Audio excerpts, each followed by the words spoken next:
Bonjour, je suis Lydvine et je vais vous lire une méditation du pasteur Corinne, extrait de son livre Un jour pas comme les autres.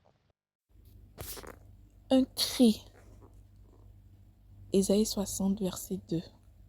Voici, les ténèbres couvrent la terre et l'obscurité les peuples. Mais sur toi, l'Éternel se lève. Sur toi, sa gloire apparaît. Nous vivons une période de transition marquée par beaucoup d'instabilité. Les ténèbres s'intensifient et ce grand nuage sombre dont je parlais il y a quelques années est bien présent au-dessus de nous et il ne fera que s'épaissir. Dans un tel contexte, nous pourrions être tentés de nous décourager.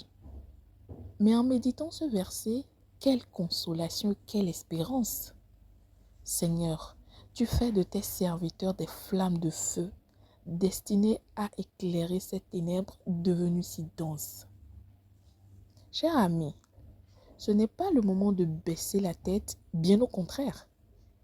Et si nous devons l'incliner, que ce soit uniquement devant notre roi des rois. Ne soyons pas comme un cheval ou un mulet sans intelligence. On les bride avec un frein et un mors dont on les pare afin qu'ils ne s'approchent point de toi.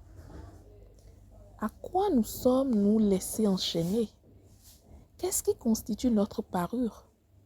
Notre apparence, notre richesse, nos relations, nos compétences, notre service, notre savoir.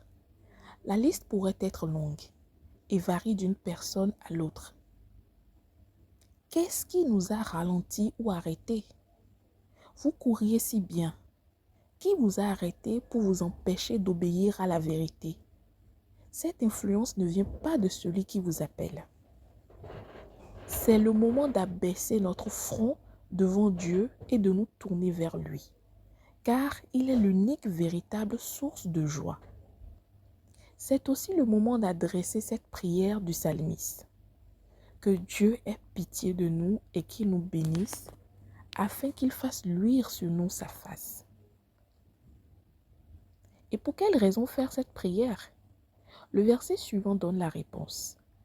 Afin que l'on connaisse sur la terre ta voie et parmi toutes les nations ton salut.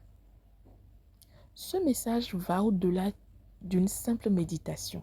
C'est un appel et nous le recevons d'abord pour nous-mêmes. Seigneur, pardonne nos fautes, aie compassion de nous, fais briller ta lumière sur nos vies. C'est le moment d'abaisser notre front devant Dieu et de nous tourner vers lui. Avec toute mon affection, Pasteur Corinne.